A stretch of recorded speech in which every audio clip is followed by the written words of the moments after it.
Year 1620. Plymouth Colony, New England. The cold Atlantic wind howled across the rocky shoreline as dawn slowly broke over the coast. Hundreds, perhaps thousands, of strange red creatures covered the beaches after a violent storm. Some were still alive, twitching helplessly in the wet sand.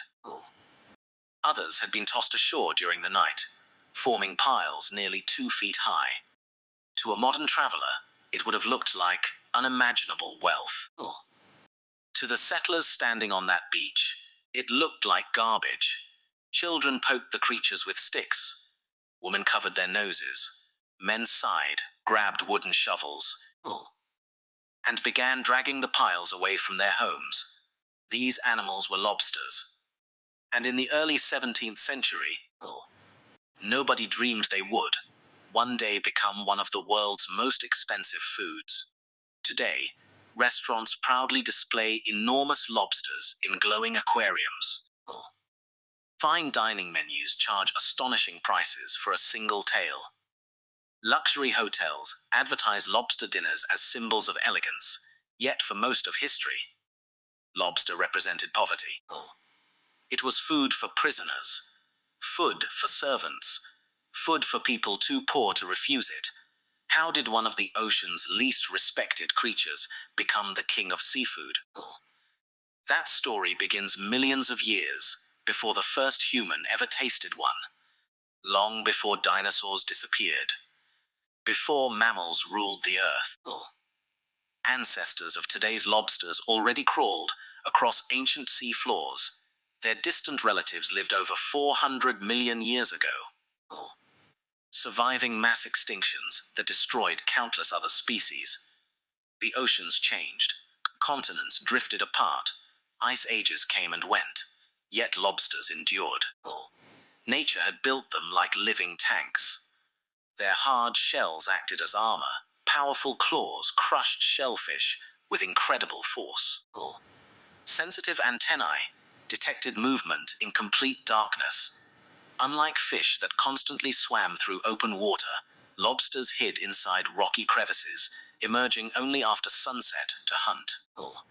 For millions of years, this strategy worked perfectly.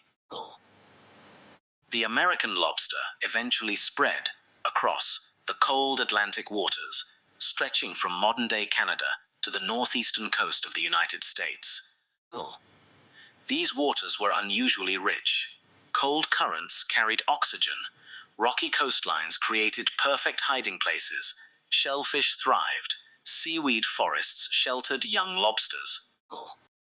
Predators existed, but not enough to stop lobster populations from exploding.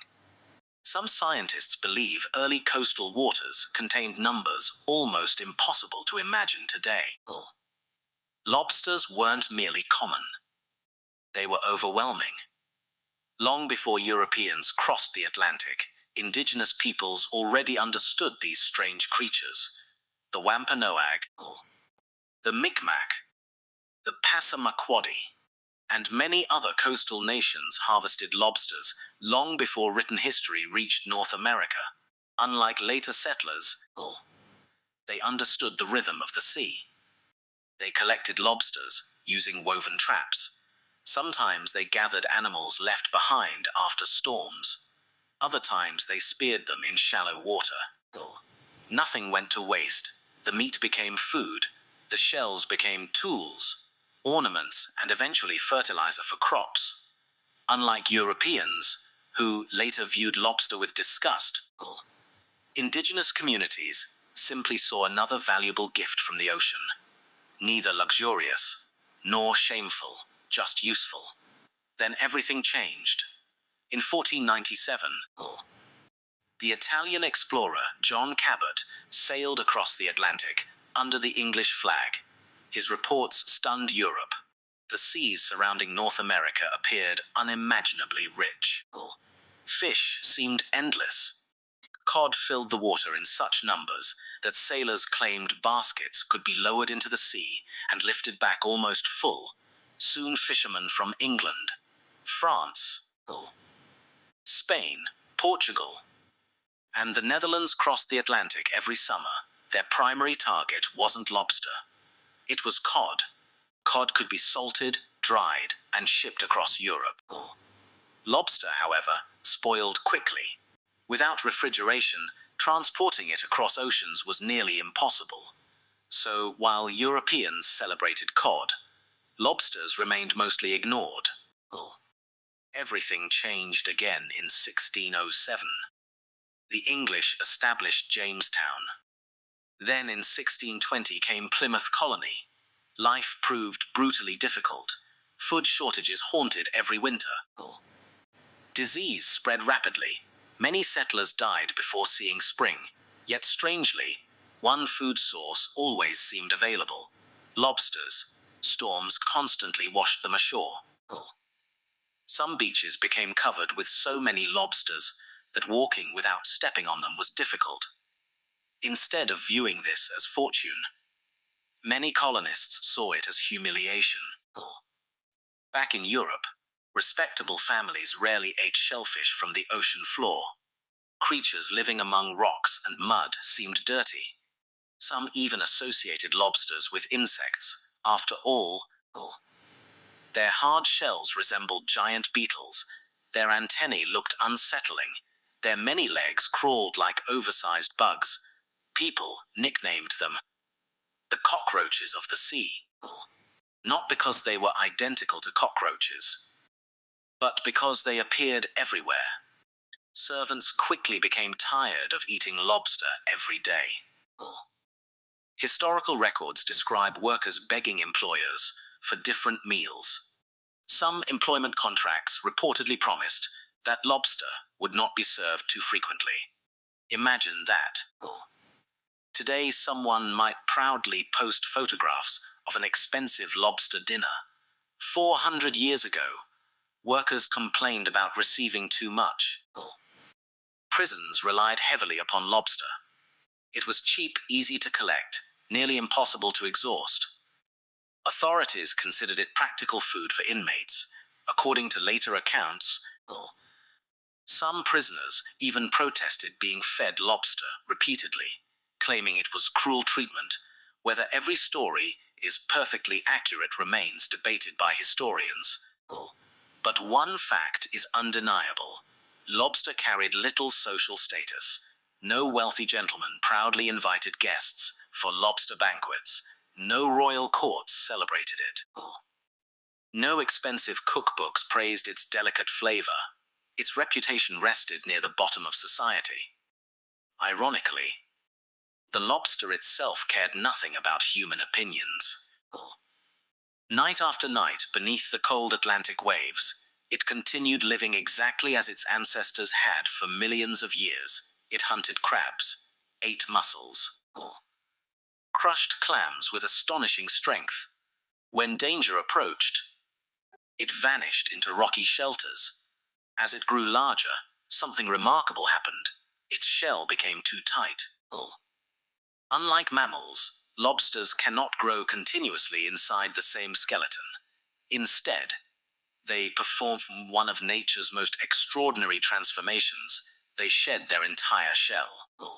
For several terrifying hours, the lobster emerges soft, vulnerable, almost defenseless. Only after the new shell hardens can it safely return to normal life. This process repeats again and again. Across decades, some lobsters live for over 50 years, perhaps even longer. Unlike many animals, they continue growing throughout their lives. That explains why enormous lobsters occasionally appear in fishermen's traps, astonishing everyone who sees them.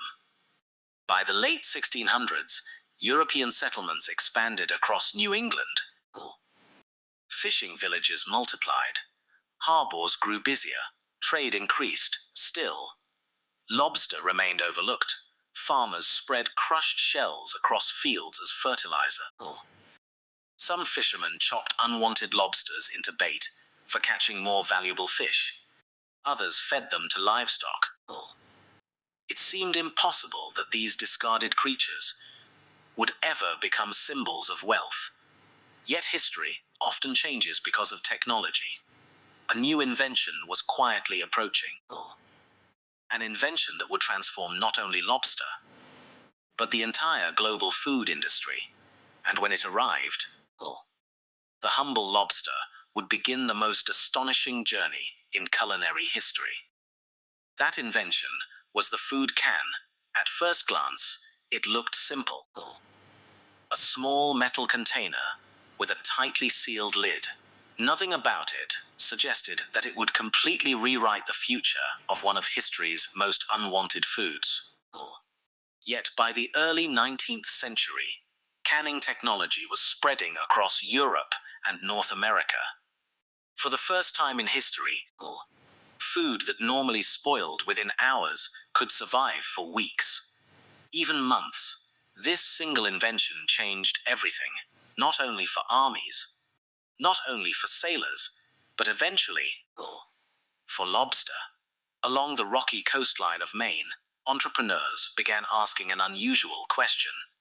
If lobster is so cheap, why not preserve it? The idea sounded almost ridiculous.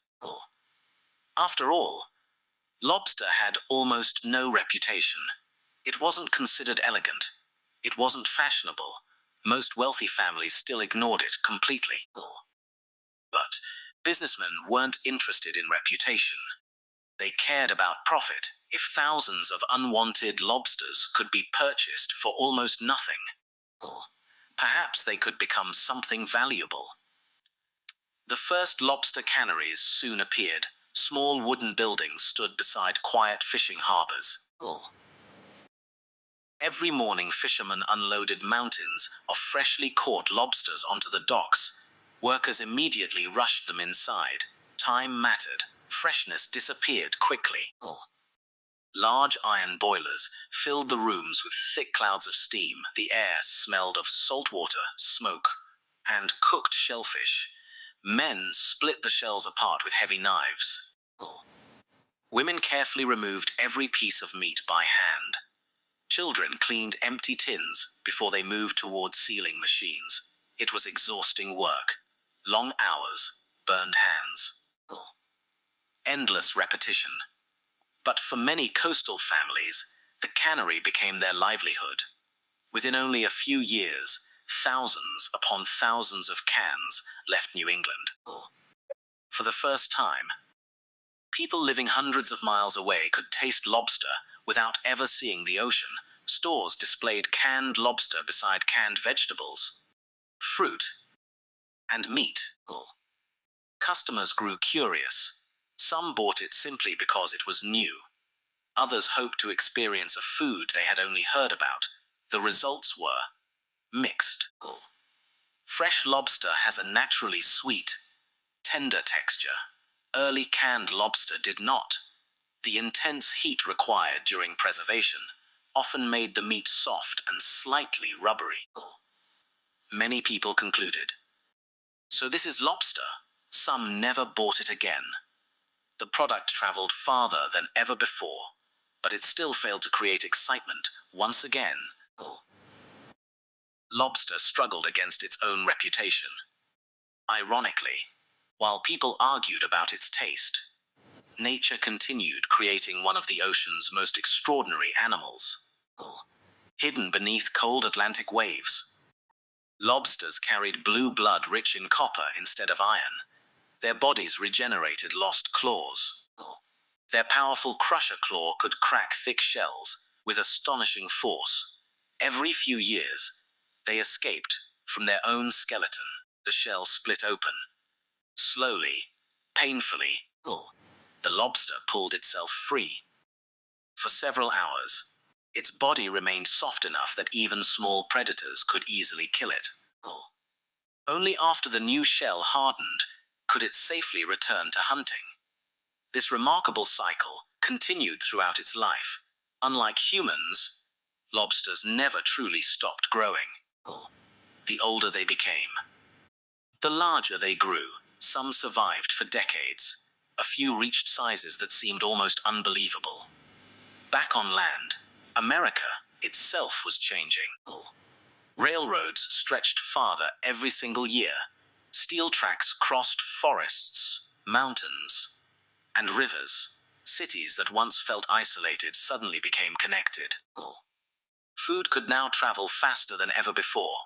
Fresh milk reached distant towns, fruit arrived before spoiling, meat crossed entire states, and suddenly, fresh lobster could travel inland as well. This changed everything more than the can ever had. Instead of eating preserved lobster from a tin, people could finally experience it, almost exactly as coastal families did. Restaurants quickly noticed the difference. Chefs boiled live lobsters moments before serving them. The meat tasted sweeter, cleaner. Far more delicate. Customers were surprised. Many had expected something unpleasant. Instead, they discovered an entirely different food. Word slowly spread. Perhaps lobster wasn't terrible after all. Perhaps people had misunderstood it for centuries. Luxury hotels along the New England coast recognized an opportunity. Visitors arriving by train wanted local experiences. They wanted fresh seafood caught only hours earlier. Lobster appeared on more menus every season. At first, it remained affordable. But something important had begun. People were no longer eating lobster because it was cheap. They were eating it because they enjoyed it. That small difference would eventually change history. Meanwhile, the fishermen noticed something worrying. Every season required slightly more effort. Traps that once overflowed now returned half full. The biggest lobsters became increasingly rare. Older fishermen quietly discussed it among themselves. The sea isn't what it used to be. Few listened. Most believed the Atlantic Ocean was simply too vast to ever run out of lobster. History had taught humanity this lesson many times before. Whales, cod forests. Whenever nature appeared endless, people harvested without limits. Eventually, nature answered back. By the late 19th century, governments finally began paying attention. Some regions introduced minimum size limits. Egg-bearing female lobsters received protection.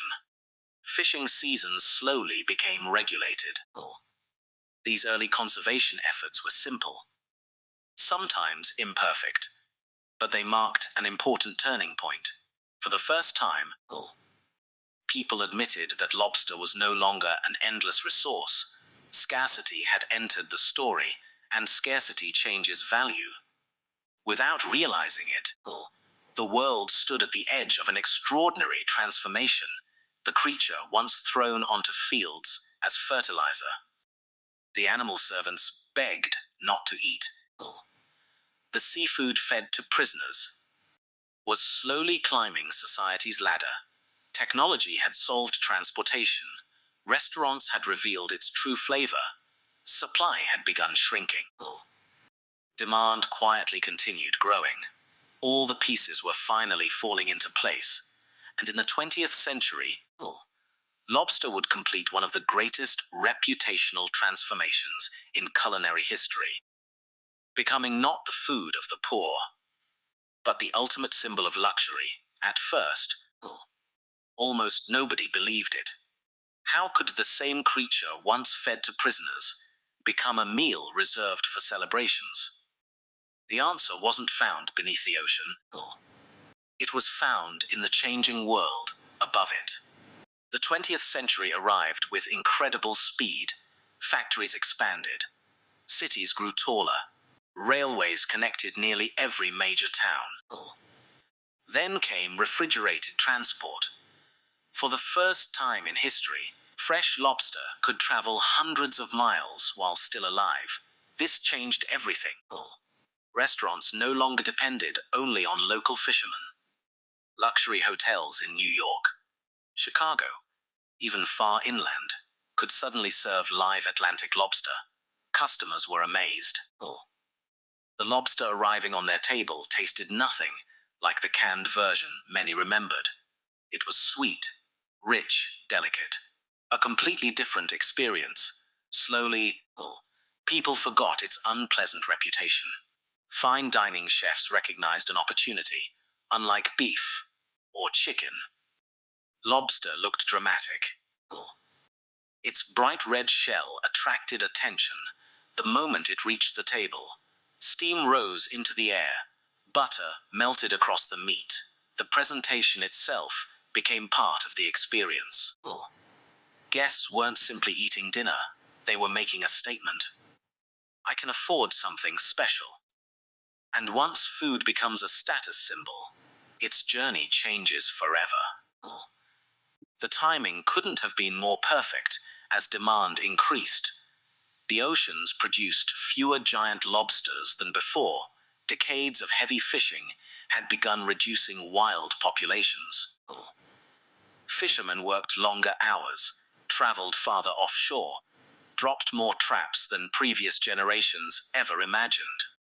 Yet catches no longer matched the stories told by their grandfathers. The law of economics quietly took control. Lower supply, higher demand, higher prices. By the 1950s, lobster had crossed an invisible line. It was no longer associated with poverty. Instead, restaurants proudly displayed live lobsters inside glass tanks. Customers pointed toward the animal they wished to eat. Children pressed their faces against the glass. Tourists took photographs. The lobster itself had become entertainment before becoming dinner. Meanwhile, scientists continued studying these remarkable creatures. What they discovered amazed the world. Lobsters aged differently from humans. Their cells produce unusually high amounts of an enzyme called telomerase, helping repair DNA during growth. Some researchers even described lobsters as showing negligible biological aging. This didn't mean they were immortal. Far from it. They still died from disease, predators, fishing, or the enormous energy required to keep molting as they grew larger. But compared with many animals, their ability to survive for decades seemed extraordinary. Nature had created one of the ocean's greatest survivors. Around the same time, lobster fishing itself became far more sophisticated. Wooden traps slowly evolved into stronger designs. Bright-colored buoys covered the Atlantic. Each color represented a different fishing family. For generations, those colors became symbols of tradition.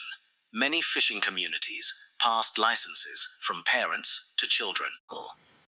Entire coastal towns built their identities around lobster before sunrise. Hundreds of boats left harbor together by afternoon. Fresh catches filled docks once again. The sea wasn't simply providing food, it was supporting entire cultures. Then came another surprise. Television, food magazines, celebrity chefs. For the first time, millions of people watched professional cooking demonstrations inside their own homes. Lobster appeared beside champagne. Luxury hotels, ocean cruises, and expensive holidays. Advertising changed public imagination. The poor man's meal had become a dream meal. Even people who had never tasted lobster believed it represented success. Its image had become stronger than its history. By the late 20th century, international demand exploded. Countries around the world imported North American lobster. Airplanes transported live lobsters across oceans in specially designed containers. Within a single day, a lobster caught off the coast of Maine could appear on a dinner table thousands of miles away. What once spoiled within hours now traveled across continents. Technology had completed the transformation that began with a simple metal can. Yet success created new challenges. Marine biologists worried about sustainability. If fishing continued without limits, would future generations ever see giant wild lobsters again? Governments strengthened conservation rules. Egg-bearing females were protected. Minimum and maximum size limits expanded. Many fishermen voluntarily marked breeding females before returning them safely to the sea. They understood something important. Protect today's lobster, or lose tomorrow's livelihood. And somehow, against all expectations, the system worked, unlike many fisheries that collapsed completely.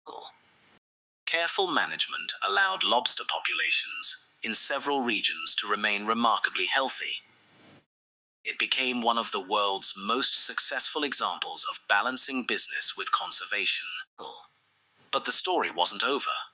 A new danger was approaching, not from fishermen, not from restaurants, but from the planet itself. The oceans were beginning to change.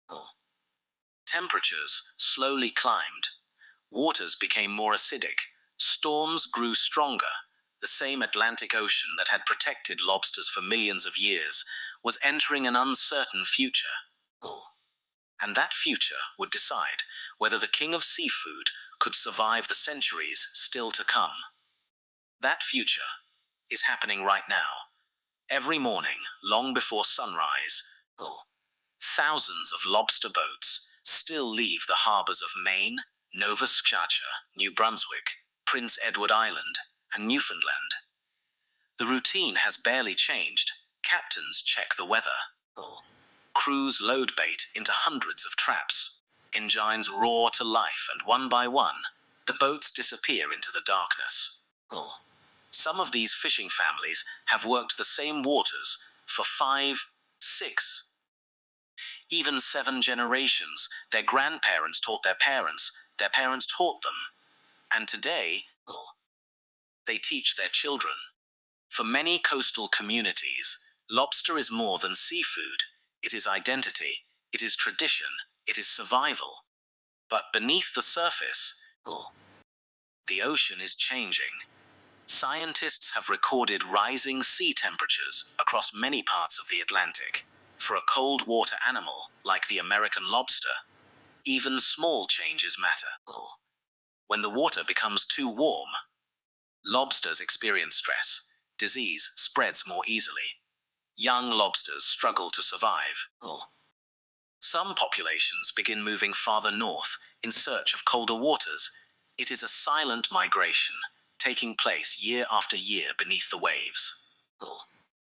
Fishermen who once relied on familiar fishing grounds now find themselves traveling farther than previous generations ever imagined.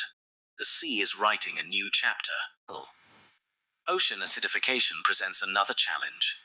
As the atmosphere absorbs more carbon dioxide, the oceans absorb much of it as well.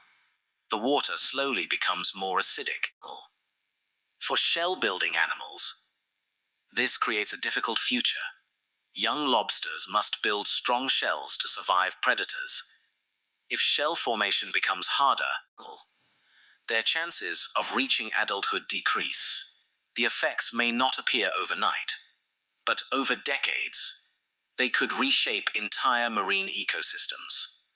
Despite these challenges, there is also hope. Modern lobster fisheries are now among the most carefully managed in the world. Strict rules protect breeding females. Minimum size limits allow young lobsters to mature before harvest. Max size limits protect the largest breeders in some regions. Every trap carries identification. Fishing seasons are carefully monitored. Many fishermen voluntarily return oversized lobsters to the sea, knowing those giants produce millions of eggs during their lifetime. Unlike centuries ago, people have finally learned that nature's gifts are not endless. Technology has transformed the industry once again. Today's boats use GPS navigation, electronic maps, weather satellites, hydraulic trap haulers, temperature sensors. What once required guesswork now relies upon precision. Yet despite all the modern equipment, success still depends upon experience. The ocean refuses to surrender all of its secrets. A skilled fisherman can often read the wind, the tides, And the behavior of seabirds better than any computer. Old knowledge still matters. Meanwhile, lobster has become a global symbol of celebration. Luxury restaurants in London, Paris, Tokyo, Dubai, Singapore, and New York proudly feature lobster on their menus. A meal once considered suitable only for prisoners now appears at weddings, business dinners, holiday feasts, and Michelin-starred restaurants. The transformation is astonishing. Few foods in history have experienced such a complete reversal of reputation. Yet perhaps the greatest irony lies in the lobster itself. It never changed. Its flavor remained almost the same. Its biology remained almost the same. Its behavior remained almost the same. The lobster did not become more valuable. People simply changed the way they looked at it. History often works this way. Sometimes, the greatest transformations happen not because an object changes, but because society changes. Think back to the beginning of this story. Remember the beaches of 17th century New England. Remember the piles of lobsters washed ashore after storms. Remember servants begging for different meals. Remember prisoners eating lobster because there was little else available. If someone standing on that beach had been told that one day a single lobster dinner could cost more than an entire week's wages, they probably would have laughed. The idea would have sounded impossible. Yet history is filled with impossible stories. The lobster survived ice ages. It survived the rise and fall of empires. It survived centuries of human misunderstanding. It survived overfishing. And today, it faces perhaps its greatest challenge of all, a changing planet. Whether future generations continue enjoying wild lobster will depend upon decisions made today: conservation, responsible fishing, healthy oceans, and respect for the delicate balance of marine life. Because every lobster pulled from the sea carries a story millions of years in the making. A story that began long before the first cities, long before the first kings, long before history itself.